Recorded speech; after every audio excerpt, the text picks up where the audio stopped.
Welcome to this edition of Morgan Asked For podcast. Tuesday night about 9:30. Get this out a little bit early this week, with tomorrow being New Year's Eve, and then obviously Thursday being New Year's Day. Bowl games, everything. Hawks play tomorrow morning. I'm just going to talk mainly. I've got my top three sports stories that are Iowa based, so they're not like national or anything else like that. I think they're pretty good. You're going to have people comment, tell me ones that you think should be in there or the ones that you'd kick out from mine. But I think number one is pretty obvious. We're going to not start there. We're going to start at number three. Number three is Iowa fires Fran McCaffery. And this was not all about what was happening on the basketball court. He was winning enough. He was getting to NCAA tournaments most years to warrant staying. He was the winningest coach in Hawkeye history. Now, some of that is just he'd been there a long time, I think 12 years. But it was the apathy. It was people had no confidence in him when it came to tournament time. He's never been to the Sweet 16 at any of his stops, not just at Iowa, at any of his previous stops as well. And the number one thing is the fans were not showing up to Carver Hawkeye Arena. And I think people were not giving money to the basketball program like they were to the women's basketball program and obviously to football. You can live with fans being upset. You can live with fans being angry, disappointed, but you can't live with fans that are apathetic and that just don't care anymore. It was just, they're going to play good offense. They're not going to play very good defense. And you're going to win more than you lose, probably get to the NCAA tournament, maybe win one game, but then you're going to be done. So that's my number three story this year in Iowa. And it goes into my number two story. My number two story is Ben McCollum. And I'm putting him just in general, coming from Northwest Missouri State to Drake and what he did in 1 year, winning the Missouri Valley, winning the tournament, and then winning an NCAA tournament game, an actual NCAA tournament game. I think DeVries won one of the play-in games against Wichita State. So that technically is an NCAA tournament win. But this one was, you were in the bracket, you won a game against Missouri, not another group of five or mid-major, against Missouri. And then they played Texas Tech and played them to a heck of a game. Ran out of steam at the end, but a heck of a game. And it showed how good he is and how good he can be. And just the surprise, it was mainly his Northwest team that he brought to Drake and able to turn it around, keep it going. Actually, it isn't turning around at Drake. Keep what Darren DeVries was doing and just actually going farther than DeVries did. So that's my number two. And then, then he turns that into the Iowa game. Now, you asked Ben McCollum if he thought he'd be the Iowa coach after 1 year at Drake, he would have said no way. But circumstances happen. Beth Goetz makes the change. They make the call. Don't know who else they called. Doesn't matter. He got the job. And now he's the Iowa coach doing really well with a lot of those same players. And brought most of the Drake team. Like to see his paycheck when he was at Northwest Missouri State to what it is today. I bet it's a little bit better. I think we'd all like that raise in 2 years. But that's what happens when you get a chance. When he was at Northwest, and as long as he was really good there, multiple national championships, he had opportunities to leave. He was waiting for the right jobs. He's from Iowa. He must have thought that Drake job was a really good job. He waited for that one. I think he had wanted that job before. And then, obviously, the Iowa is his dream job, I think. Now, do I think he's going to be there 25 years? Nope. No coaches are. Do I think TJ Altenberger is going to be at Iowa State for 25 years? Nope. Hope they stay a while. Hope they do really well. I think he is doing really well. As an Iowa State fan, the Hawkeyes are going to be a handful going forward. Under McCaffrey's time, Iowa State does hold a lead on Iowa. Now, Iowa has beat Iowa State plenty. And a couple times when Iowa State was really good, Iowa just put it to them. But Iowa State does had a decisive advantage over Iowa during McCaffrey's time. But I think it's going to be a dogfight between him and Otzelberger, McCollum and Otzelberger going forward. And that's what you want in a rivalry. You want it to be a coin flip every game. Whoever makes a few less mistakes, a few more plays in basketball, football, every sport. That's what you want it to be. You don't want it to be in football 42-3. You don't want a 25-point win in basketball every year. That's no fun. You want it to be back and forth. Now going into number one, and I'm pretty sure this will be the number one story for almost every podcast / TV show, Pat, whatever medium you hear, and it is Matt Campbell to Penn State. It is on this show.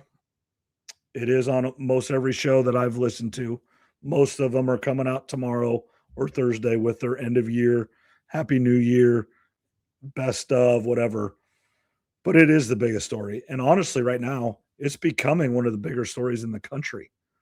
Not so much Matt Campbell leaving, but what is happening to the roster at Iowa State.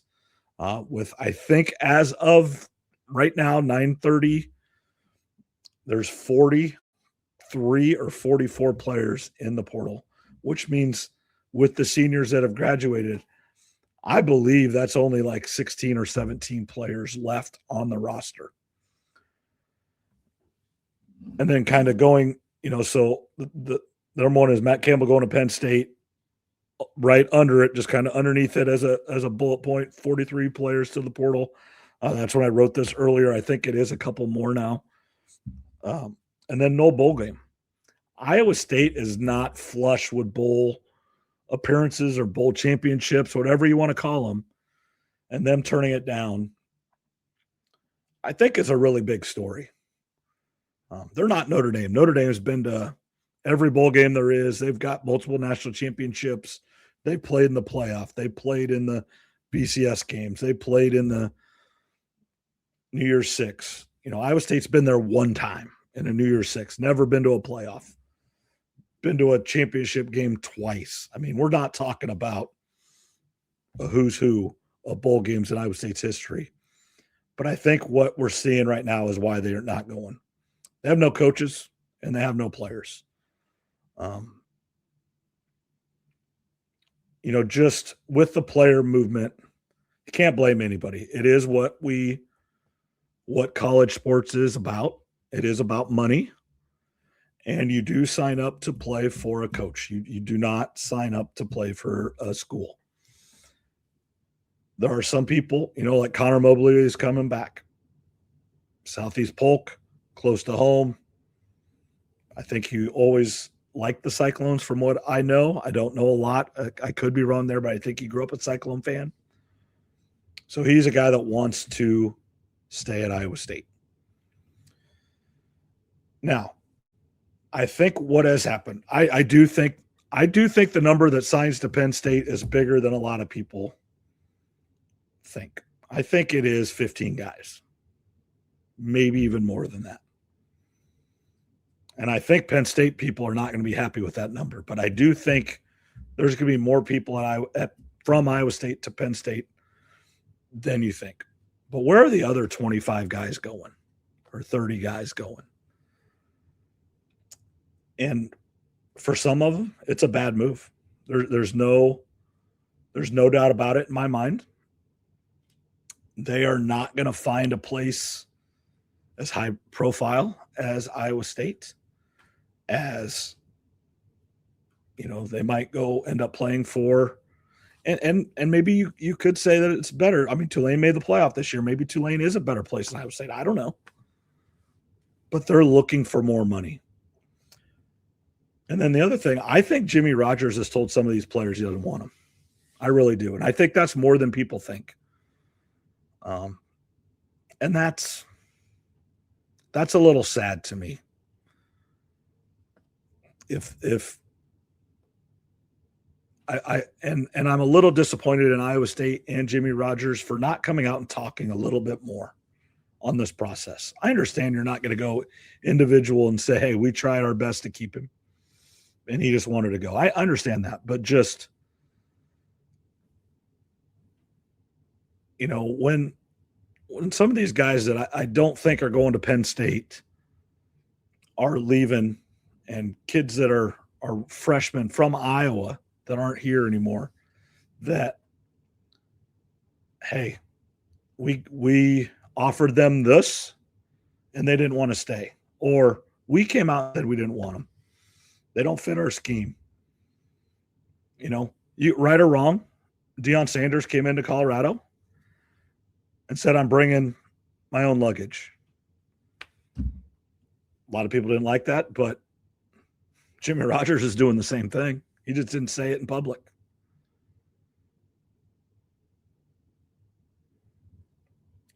And I don't see how, and I really hope I'm wrong, but I don't see how the quarterback, the tight end, the running back is going to be as good as Rocco Bramer and Carson Hansen. They're not. I don't see how the defensive players are going to be as good as Marcus Neal and Caleb Bacon, Jamison Patton. I don't think they will be. And I hope I'm wrong in that. And that's what makes this so frustrating is these guys are leaving and knowing we're not going to get as good as players in return. And we're getting all these flip commitments from Washington State signing. And all of our most of our signees are going to Penn State. I saw a guy, he's coming to Iowa State. He had an offer from Washington State, Oregon State, and Idaho. That doesn't get me excited. I'm sorry. Now, I did see one kid that was Arizona, Colorado, and Arizona State. That one's better. Those are teams we're playing against. I'm okay with that one.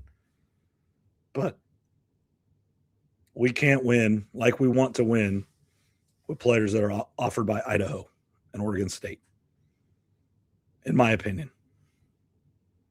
You have to beat out other Power 4 teams to get the players we need to get.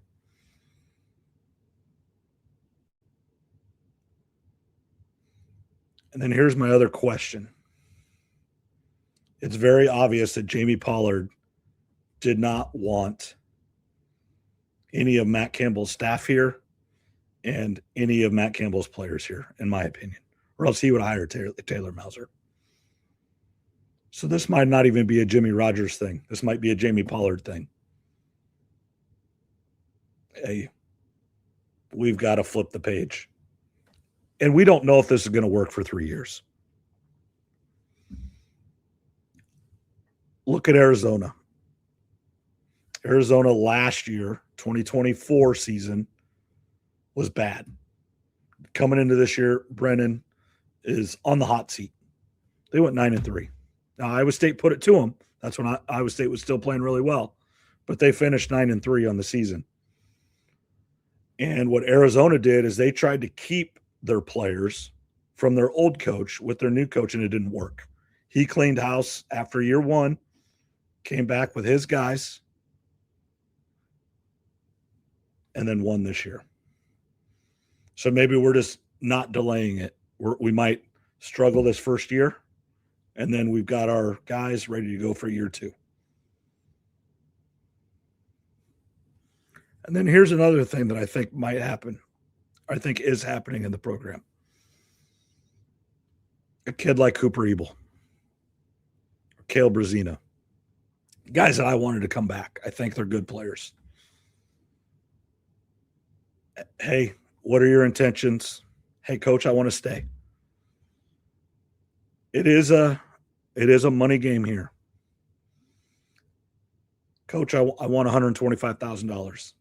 Hey, we're only going to give you $57,000. All right, see you, I'm out. So maybe they did want to come back, but this coaching staff did not value them like Matt Campbell's did, or they think they're worth more money than this coaching staff thinks they are. Can't blame them that way either. It's not so much, I don't want you here. And I'm sure that has happened, especially defensively. If you look at who's in the portal from Iowa State, it is all the linebackers and all the DBs.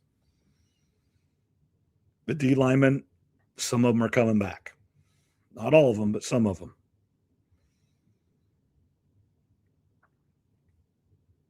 We're playing a different scheme. We need more D linemen, less linebackers, less DBs. So I think all those players are like, I have to learn a new scheme. I'm not going to play, maybe not play as much. I'm out. And so they value different players differently in the Jimmy Rogers scheme. But I want Jimmy Rogers to come out and talk.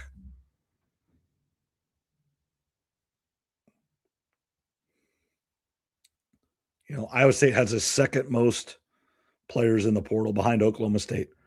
Well, Oklahoma State's a little bit they fired their coach. They wanted they were really bad. They hadn't won a Big 12 game in 2 years. And yes, their coach is bringing in a new guy, but they wanted this change. Iowa State did not want this change. And Iowa State has better football players than Oklahoma State right now. I don't think they will next year. I think Oklahoma State's going to be better next year than Iowa State.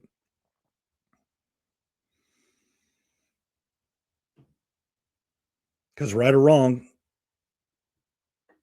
every list that you see on the internet or people talking on shows, they list the top 5 or 10 coaching hires. Jimmy Rogers is not on it. Ever. Not even in the top 10. Now, that doesn't mean he's not going to work out.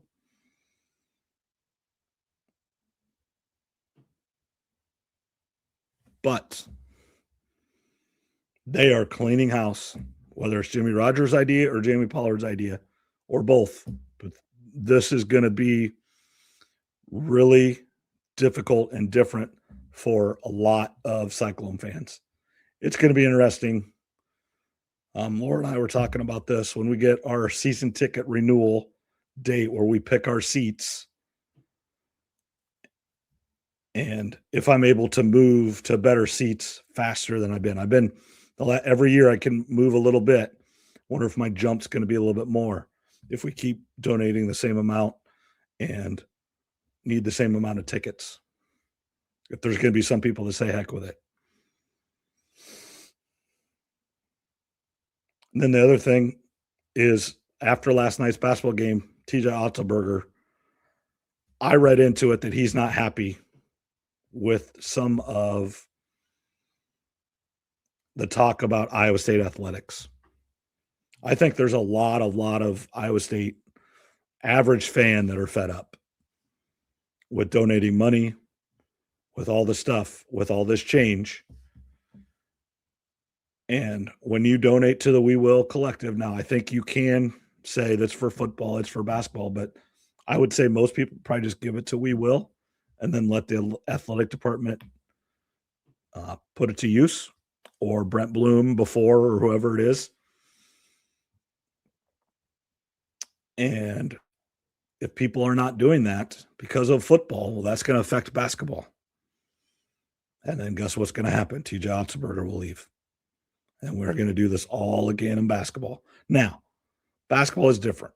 Even with Otzelberger, we've had 6, 7 new players every year. That is basketball. Basketball does this faster and more. Players have transferred in basketball much more frequently than football for the last 10 years. I mean, he's had 7 new players almost every year he's been the coach.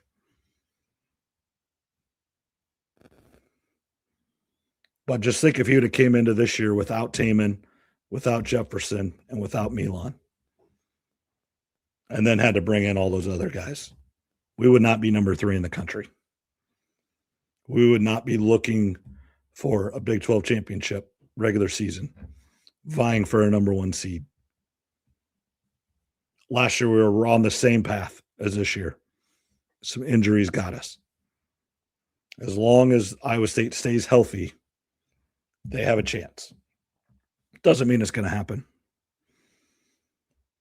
but they have a chance. So those are my three. Number 3, Iowa fires Fran McCaffrey. Number 2, Ben McCollum to Iowa and what he did at Drake.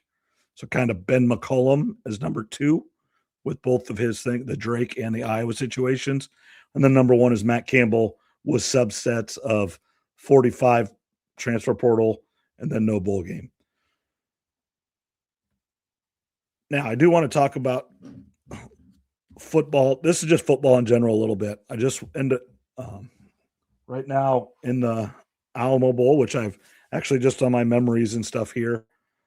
I had 7 years ago, Iowa State was in this game against Washington State, and my mom and dad and Paige and Tyler and I all went down and watched it. It was really fun. San Antonio is a great city. So just some pictures. So watching this game was fun, and I've got the sound off here. TCU was ahead. I don't know what's happening right now, but Tennessee just lost to Illinois on a last-second field goal in the Music City Bowl. Tennessee returned a kickoff for a touchdown to take the lead with about 5.5 minutes left. I looked over to Laura. I told her, I go, Illinois is going to have a chance to win. It's too much time. Sunday night against San Francisco and Chicago, when San Francisco scored their touchdown with like 2:12 left, I think it was, I said, the Bears are going to have an opportunity to win this football game. I was right both times.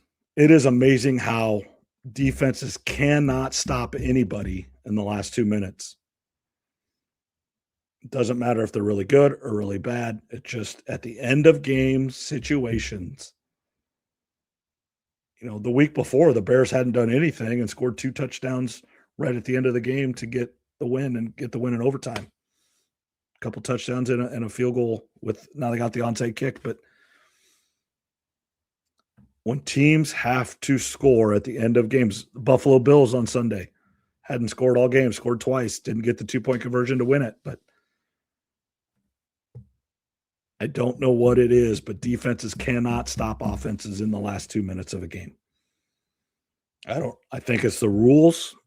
I think it's just offenses are just so efficient now where they don't have to huddle. They just call concept after concept. And for the most part, a lot of these plays are just backyard plays. They've got really good athletes everywhere. And when you know where you're trying to run and you're just running a route, and as long as the quarterback and receiver are on the same page, there's nothing that a DB can really do.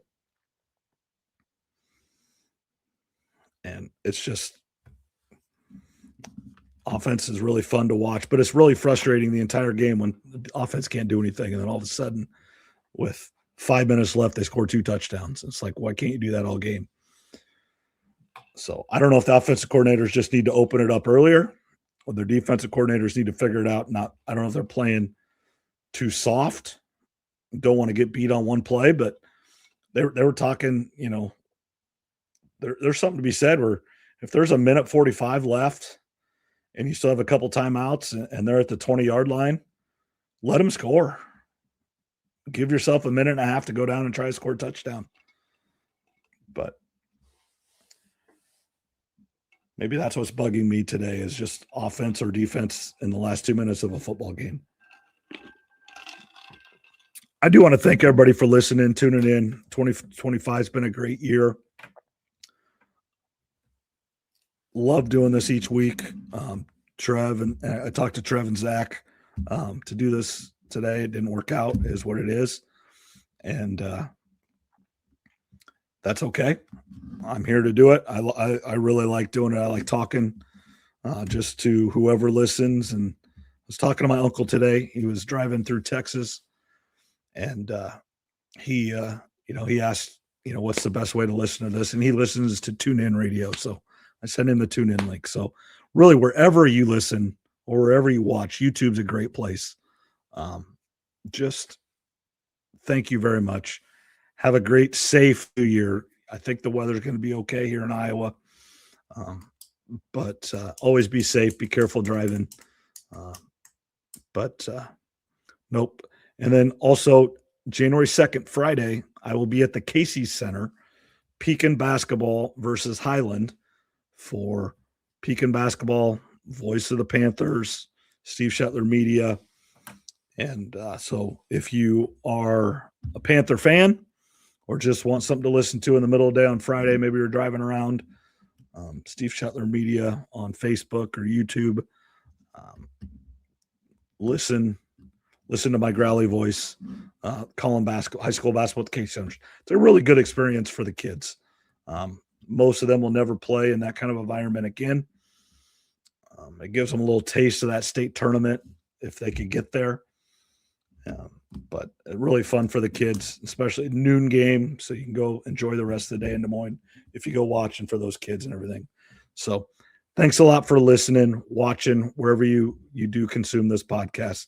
Have a great new year, and we'll be back in about a week.